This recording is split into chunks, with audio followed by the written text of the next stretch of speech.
అందరికీ నమస్కారం. హాజరైనటువంటి print and electronic media సోదరులు మీ అందరికీ కూడా పేరు పేరున హృదయపూర్వకమైనటువంటి ధన్యవాదాలు తెలియజేస్తాను.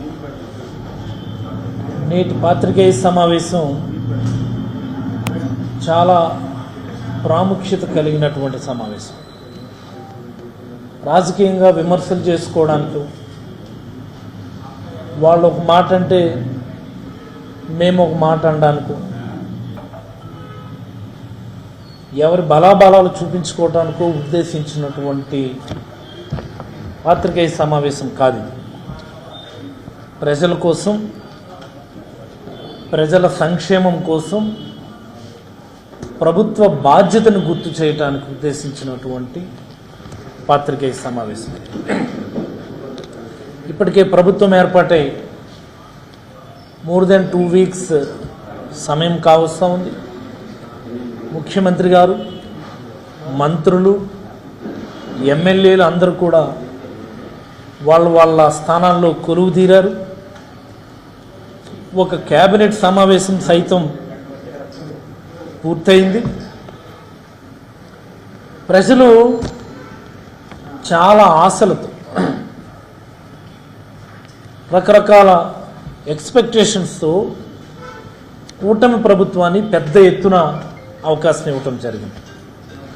మేము ఒప్పుకుంటున్నాం. మేము చరిత్రలో ఎన్నడూ లేని విధంగా కూటమి ప్రభుత్వానికి అత్యధికంగా సీట్లు ఇచ్చారు, అత్యధికమైనటువంటి మెజార్టీలు ఇచ్చారు. ఇదంతా కూడా ప్రజలు వాళ్ళపైన పెట్టుకున్నటువంటి గొప్ప ఆశలు, గొప్ప ఆకాంక్షల వల్ల ఇది జరిగిందనే మేము నమ్ముతా ఉన్నాం.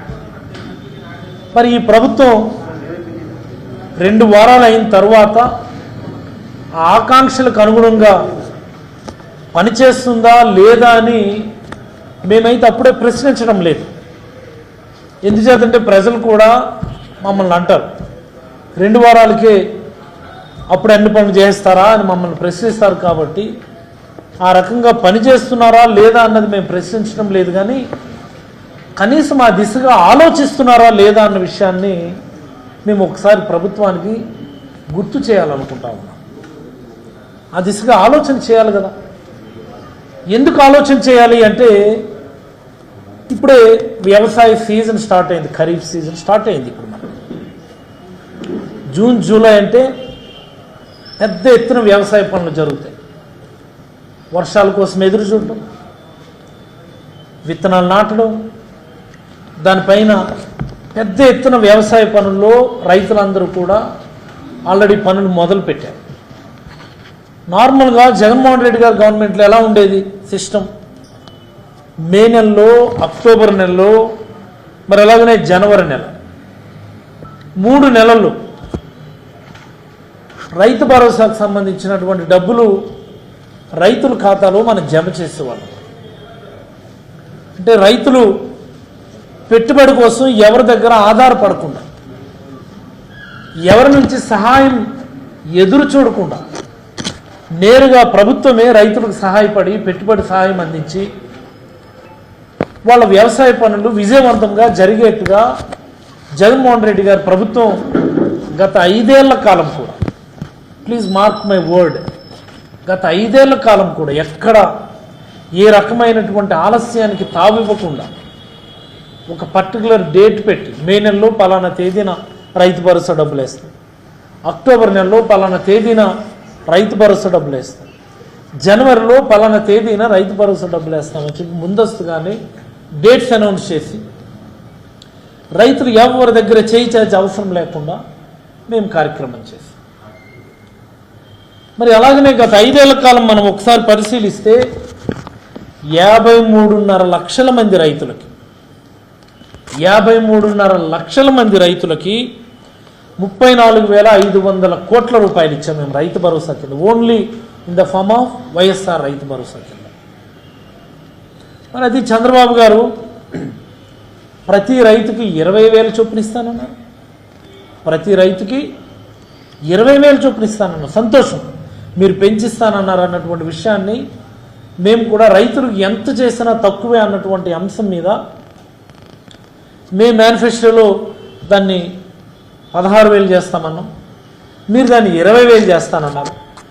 పేరు ఏదో మార్చుకున్నారు మీరు, అన్నదాత సుఖీభవన్. ఇప్పుడు 2019 ఎన్నికలకు ముందు నెల రోజులు పెట్టిన పేరును మళ్ళీ ఇప్పుడు మీరు దాన్ని తిరిగి తీసుకొచ్చారు. What ever the changes maybe we accept that.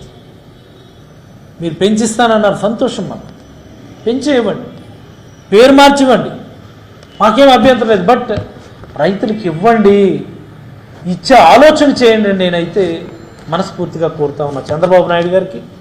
మరి అలాగే అగ్రికల్చరల్ మినిస్టర్, మన జిల్లా మంత్రి కింజరాపు అచ్చెన్నాయుడు గారు, మీరు ఛార్జ్ తీసుకున్నారు. అచ్చెన్నాయుడు గారు, దయచేసి ముందు మీరు మీ ముఖ్యమంత్రి గారితో మాట్లాడండి.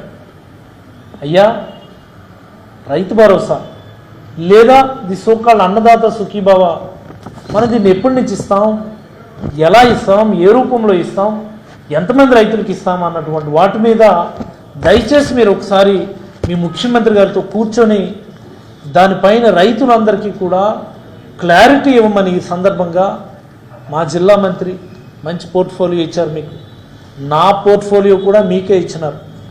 మీరు దయచేసి ఒకసారి వెళ్ళి మీ ముఖ్యమంత్రి గారి దగ్గర కూర్చొని మాట్లాడితే ఆ మేరకు రైతులు సన్నాహాలు చేసుకుంటారు.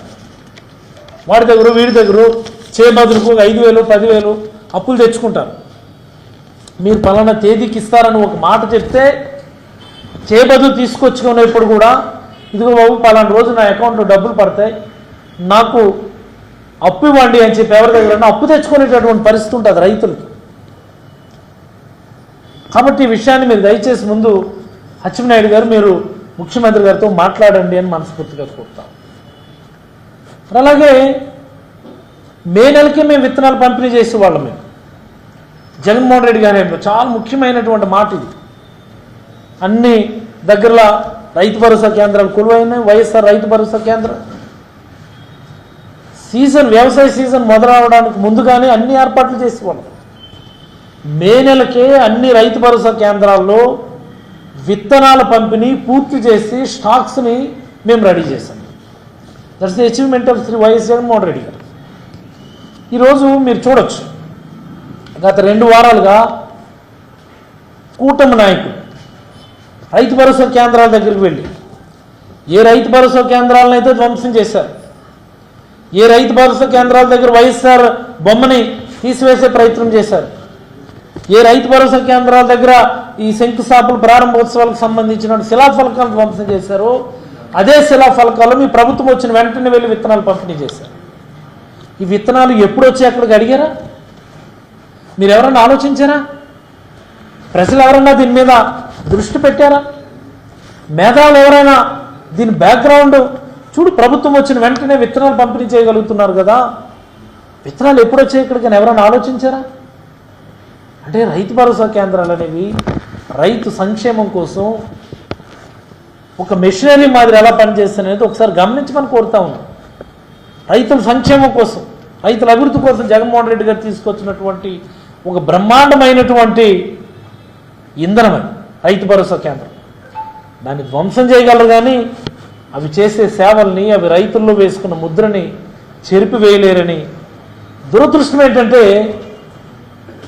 విత్తనాలు పంపిణీ చేసిన దగ్గర కూడా తెలుగుదేశం నాయకులేమో పసుపు కండువాలు వేసుకొని నిలబడినారు, జనసేన కుర్రవాళ్ళేమో వాళ్ళ కండువాళ్ళు వేసుకొని ఉన్నారు, బీజేపీ నాయకులేమో వాళ్ళు కాషాయ రంగు కండువాలు వేసుకొని ఉన్నారు. ఒక ప్రభుత్వ ఆర్గనైజేషన్ ముందు, రైతు భరోసా కేంద్రం అనే ఒక ప్రభుత్వ ఆర్గనైజేషన్ ముందు ప్రజలకు రాజకీయాలకు అతీతంగా విత్తనాలు పంపిణీ చేయడానికి కండువాలు వేసుకొని మీరు విత్తనాలు పంపిణీ చేస్తుంటే ప్రజల్లో రకరకాల అనుమానాలు వస్తూ ఉన్నాయి. అంటే వీళ్ళు విత్తనాలు కూడా పార్టీ పరంగానే ఇస్తారా? వాళ్ళకు ఓట్లు వేసిన వాళ్ళకే విత్తనాలు ఇస్తారా?